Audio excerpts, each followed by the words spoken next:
നമ്മുടെ രാജ്യം ഏറ്റവും കൂടുതൽ സങ്കടപ്പെടുന്നൊരു ടൈമാണിത്. ജമ്മു കാശ്മീരിലുണ്ടായ ഭീകരാക്രമണം. എന്താണ് കൂടുതൽ ഇതിനെക്കുറിച്ച് പറയാനുള്ളതെന്ന് ചോദിച്ചു കഴിഞ്ഞാൽ, നാളെ രാവിലെ ഒരു വാർത്ത കേട്ടിരിക്കണം. ഈ ഭീകരാക്രമണം നടത്തിയ ഓരോരുത്തവന്മാരുടെയും തലയിൽ ഇവിടെ കയറണ ഇന്ത്യൻ ആർമിയുടെ ബുള്ളറ്റ്. ആ ന്യൂസ് കേട്ടിരിക്കാൻ ഭയങ്കര ആഗ്രഹം. കാരണം ഈ ഒരു പിക്ചർ കുറച്ചധികം കാലം കണ്ടെന്ന് പോകില്ല, ഉറക്കം കെടുത്തു. ഓക്കെ, ഭീകരാക്രമണമാണ്. ഫസ്റ്റ് ഓഫ് ഓൾ നമ്മൾ മലയാളികൾ മനസ്സിലാക്കേണ്ടത്, രാജ്യം ഒരു വലിയ ക്രൈസിസാണ് നേരിടുന്നത്. ഓക്കെ, ഒരു ഭീകരാക്രമണമാണ് ഉണ്ടായിട്ടുള്ളത്. അറ്റ്ലീസ്റ്റ് ഇത് ചിന്തിക്കാനുള്ള ബുദ്ധി എൻ്റെ വ്യൂവേഴ്സിനെങ്കിലും വേണം. ഭീകരാക്രമണം എന്ന് പറഞ്ഞാൽ അതിൽ മതമില്ല, ജാതിയില്ല, രാഷ്ട്രീയമില്ല. മനസ്സിലായോ?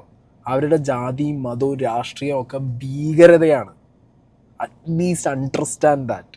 ഇവിടെ ഹിന്ദു, മുസ്ലിം, ക്രിസ്ത്യൻ എന്ന് പറഞ്ഞ് തമ്മിലടിക്കുകയാണ് ഇവിടെ നടന്നിട്ട്. രാജ്യത്തൊരു ഭീകരാക്രമണം ഉണ്ടാകുമ്പോഴത്തേക്കും അത് വരുന്ന ന്യൂസിനടിയിൽ ചെന്നിട്ട് സംഗി, കൊങ്ങി, മങ്ങി, സുഡാപ്പി, കുടാപ്പി, ക്രിസംഗി എന്ന് പറഞ്ഞിട്ട് തല്ലുകൂടുകയാണ്. അവിടെയൊക്കെ കൊണ്ടുപോയി ഇടുന്നത് നിങ്ങളുടെ പന്ന രാഷ്ട്രീയവും വൃത്തികെട്ട മതചിന്താഗതിയൊക്കെയാണ്. ഇവിടെ രാജ്യത്തിനാണ് ത്രട്ട്. മരിച്ചത് ഹിന്ദു, മുസ്ലിം, ക്രിസ്ത്യൻ എന്നുള്ള വേർതിരിവല്ല. മരിച്ചത് ഒരു ഇന്ത്യക്കാരനാണ്, ഒരു ഇന്ത്യക്കാരിയാണെന്നല്ലേ ചിന്തിക്കേണ്ടേ. ഇതങ്ങനെയൊന്നുമില്ല. ഭീകരാക്രമണം നടന്ന് കമൻറ്റ് ബോക്സിൽ പോയി നോക്കുമ്പോഴത്തേക്കും അവിടെ കിടന്ന് തുപ്പിക്കൊണ്ടിരിക്കുന്നു രാഷ്ട്രീയവും മതവും. ഉളുപ്പില്ലാതെ കുറേ ചെറ്റകൾ. പ്ലീസ്, ഭീകരതയ്ക്ക് ഒരു തരത്തിലുള്ള ന്യായീകരണങ്ങളോ ന്യായമോ ഇല്ല. ജാതിയില്ല, മതമില്ല, രാഷ്ട്രീയമില്ല. It's just terrorist. ഇത്രയേ ഉള്ളൂ. ഓക്കെ, അതൊന്ന് അണ്ടർസ്റ്റാൻഡ് ചെയ്യണം. കാരണം പല കമൻറ്റ് ബോക്സ് കാണുമ്പോഴത്തേക്കും സത്യം പറഞ്ഞാൽ ലിറ്ററലി സങ്കടമാവുകയാണ്. അമ്മാതിരി എഴുത്തൊക്കെയാണ് ഇവിടെ എഴുതി കൂട്ടുന്നത്. ഇതാണെങ്കിലും 28 ലാസ്റ്റത്തെ ഡെത്ത് ടോൾ കൗണ്ട് വന്നിട്ടുള്ളത്. മേ ബി കൂടാനുള്ള ചാൻസ് ഉണ്ട്. 2019 ഫെബ്രുവരിയിലെ പുൽവാമയ്ക്ക് ശേഷം ഉണ്ടാകുന്ന ഏറ്റവും വേഴ്സ്റ്റ് ഇൻസിഡൻറ്റ്, ഇന്ത്യ കണ്ട ഏറ്റവും വേഴ്സ്റ്റ് ഇൻസിഡൻറ്റ്. എന്താണെങ്കിലും ഇത് ക്ലെയിം ചെയ്തിട്ട് ഇപ്പോൾ കുറേ ടീം വന്നിട്ടുണ്ട്. ഓക്കെ, ഇവിടെ എന്താ വിഷയം എന്നറിയോ? ഇതിൽ ഈ cross border terror activities eliminate ചെയ്യപ്പെട്ടിട്ടില്ല നമ്മുടെ രാജ്യത്ത്.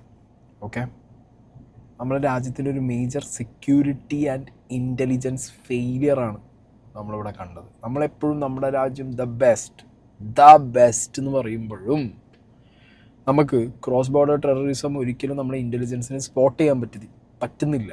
Very unfortunate. ഒരു മേജർ സെക്യൂരിറ്റി ബ്രീച്ച് വന്നിരിക്കുകയാണ്.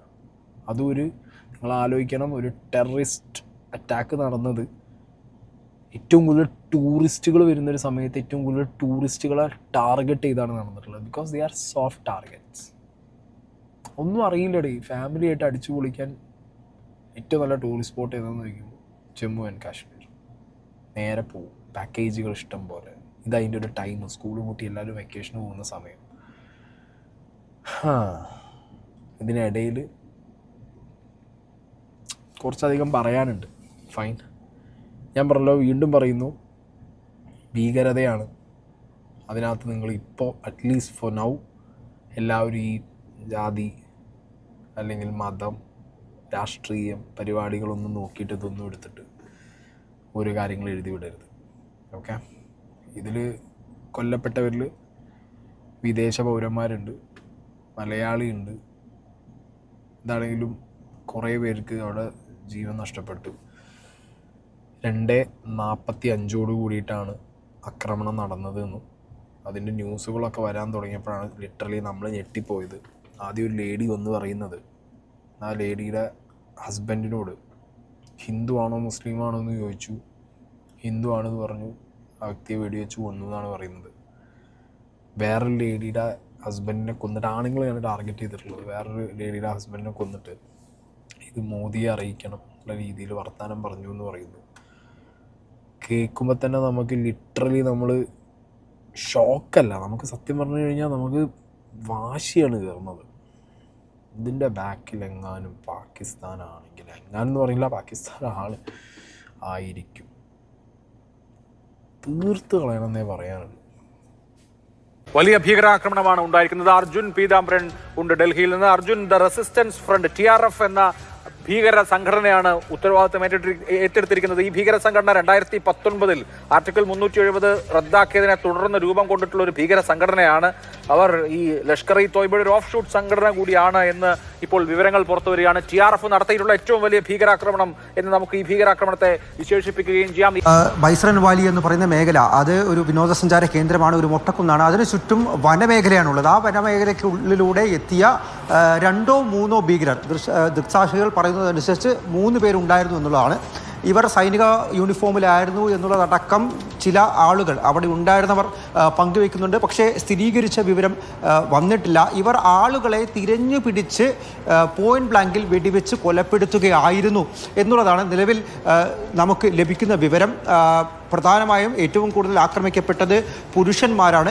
ഇതിൽ പലരും സംഭവ സ്ഥലത്ത് തന്നെ മരണപ്പെട്ടു. ഈ ആക്രമണത്തിന് ശേഷം ഇവർ ആ വനപ്രദേശത്തിനകത്തേക്ക് തന്നെയാണ് ഓടി രക്ഷപ്പെട്ടത്. ഇപ്പോൾ ഇവരെ കണ്ടെത്താൻ വേണ്ടി, ഇവരെ പിടികൂടാൻ വേണ്ടിയിട്ടുള്ള നടപടികളാണ്, പ്രത്യാക്രമണ നടപടികളിലേക്കാണ് സൈന്യം കടന്നെത്തിയിരിക്കുന്നത്, അല്ലെങ്കിൽ കടന്നുപോയിരിക്കുന്നത്. പ്രധാനമായിട്ടും ജമ്മു കാശ്മീർ പോലീസിനൊപ്പം കരസേനയുടെ പാരാമിലിറ്ററി വിഭാഗം അടക്കം രംഗത്തെത്തിയിട്ടുണ്ട്. ഇവർ വലിയ തോതിലുള്ള തിരച്ചിൽ ദൗത്യം തന്നെയാണ് ഇപ്പോൾ അവിടെ നടത്തിക്കൊണ്ടിരിക്കുന്നത്. ഒപ്പം ഒരുപാട്, ഏകദേശം 3.5 കിലോമീറ്റർ ദൂരം കാൽനടയായോ അതല്ലെങ്കിൽ കുതിരപ്പുറത്തോ മാത്രം കയറി സഞ്ചരിച്ച് എത്തിപ്പെടാൻ പറ്റുന്നൊരു സ്ഥലമാണ് ഈ ബൈസ്രൻ വാലി അഥവാ മിനി സ്വിറ്റ്സർലൻഡ് എന്ന് പറയുന്ന ഈ വിനോദസഞ്ചാര കേന്ദ്രം. അവിടെ നിന്ന് ആളുകളെ ഒഴിപ്പിക്കുക എന്ന് പറയുന്നത് വളരെയധികം സങ്കീർണമായിട്ടുള്ള, വളരെയധികം വെല്ലുവിളികൾ നിറഞ്ഞ ഒരു ദൗത്യം തന്നെയായിരുന്നു. അത് ആദ്യം ഒരു ഹെലികോപ്റ്റർ എത്തി കൂടുതൽ പരിക്കേറ്റവരെ അവിടെ നിന്ന് ഒഴിപ്പിച്ചു. ഒപ്പം തന്നെ കുതിരകളിൽ കയറ്റി അവിടെ ഉണ്ടായിരുന്ന ഗൈഡുകൾ, മറ്റ് പ്രദേശവാസികൾ ആളുകളെ, പരിക്കേറ്റവരെ ആ കയറിയ വഴിയിൽ കൂടെ തന്നെ താഴേക്ക് ഇറക്കുകയായിരുന്നു. നിലവിൽ ഇവരെ എല്ലാവരും, ഈ പരിക്കേറ്റ ആളുകളെ 13 പേരെയും അനന്ത്നാഗിലെ മെഡിക്കൽ കോളേജിൽ പ്രവേശിപ്പിച്ചിരിക്കുകയാണ്. അവർക്ക് വേണ്ട എല്ലാ ചികിത്സാ സഹായവും നൽകിക്കൊണ്ടിരിക്കുകയാണ്. അതിനപ്പുറത്തേക്ക് വലിയ തോതിൽ അന്വേഷണം നടക്കുന്നുണ്ട്. ഭീകരതയുടെ ഒരു ഫേസ് സത്യം പറഞ്ഞാൽ നമുക്കത് മനസ്സിലാവാൻ വളരെ പാടായിരിക്കും. കാരണം അതനുഭവിച്ച ഫാമിലികൾക്കും അവിടെയുള്ള മരിച്ചവരുടെ ഉറ്റവർക്കോ അതിൻ്റെ ഒരു തീവ്രത എത്രത്തോളം നമുക്ക് സത്യം പറഞ്ഞാൽ ദേഷ്യമാണ് വരുന്നത്. പക്ഷെ അവരുടെ ആ ഷോക്ക്ഡായിരിക്കും ചിലപ്പോൾ അവർ, ഭയങ്കരമായിട്ട് അങ്ങനെ ആയിരിക്കും ചിലപ്പോൾ അവരങ്ങനെയാണ്. ഞാൻ ആലോചിച്ച് നോക്കുന്നത് എന്തല്ലേ, ഫാമിലിയൊക്കെ കൂട്ടി നമ്മളൊക്കെ വായിലാണെങ്കിലും വരുന്നത് എവിടെ പോണ്ടേ, ജമ്മു ആൻഡ് കാശ്മീരിൽ പോവാം. കുറേ കാലമായിട്ട് കുറച്ചുകൂടി ഓക്കെ ആയിരുന്നു കാര്യങ്ങൾ. കുറേയൊക്കെ വിഷ്വൽസ് വെക്കണം എന്നുണ്ട്. ഞാൻ പറഞ്ഞില്ല, എനിക്കത് മാറുന്നില്ലടേ. ഇവന്മാരൊരു എത്ര ആൾ വന്നു എന്നും കണക്കൊന്നും എക്സാക്ട്ലി നമുക്കറിയില്ല. എത്ര പേര് ചേർന്നിട്ടാണ് ഭീകരർ ഇത് ചെയ്തതെന്നുള്ളത്. അവരേത് പൊത്തിലാണെന്നുണ്ടെങ്കിലും നാളത്തോട് കൂടിയിട്ട് ഇന്ത്യൻ ആർമിയെ പിടിച്ച്, ഞാൻ പറഞ്ഞ പോലെ ഇവിടെ ഇട്ട് തീർക്കണം അവന്മാരെ. അത് ആ ഒരു ന്യൂസ് കേൾക്കുമ്പോൾ ഒരു മനസ്സമാനം ഉണ്ടാവും. അത് കേൾക്കുന്നത് വരെ എപ്പോഴും മനസ്സിനകത്തൊരു ദേഷ്യവും എല്ലാം കൂടി ഇങ്ങനെ ഉരുണ്ട് വന്നിരിക്കും. ഇതിൽ കുറച്ചും കൂടി ഡീപ്പായിട്ട് പോകണമെന്നുണ്ടെന്നുണ്ടെങ്കിൽ നമുക്ക് നാളുകളിലെ ഇതിൻ്റെയൊക്കെ ഒരു ഡീപ്പായിട്ടുള്ള വിവരങ്ങൾ കിട്ടുള്ളൂ. നമുക്ക് എന്താണ് ഇൻ്റലിജൻസ് പറയണതെന്നുള്ളത്, എന്തുകൊണ്ട് ഇങ്ങനെ സംഭവിച്ചു എന്നുള്ളത്. ഇതിൽ ദൃക്സാക്ഷികളായിട്ടുള്ളവർ പറയുന്ന ഒരുപാട് ഫാക്ടേഴ്സ് എടുത്ത് ഓഡിറ്റ് ചെയ്ത് നോക്കാനുണ്ട്. നാളെ ആവട്ടെ.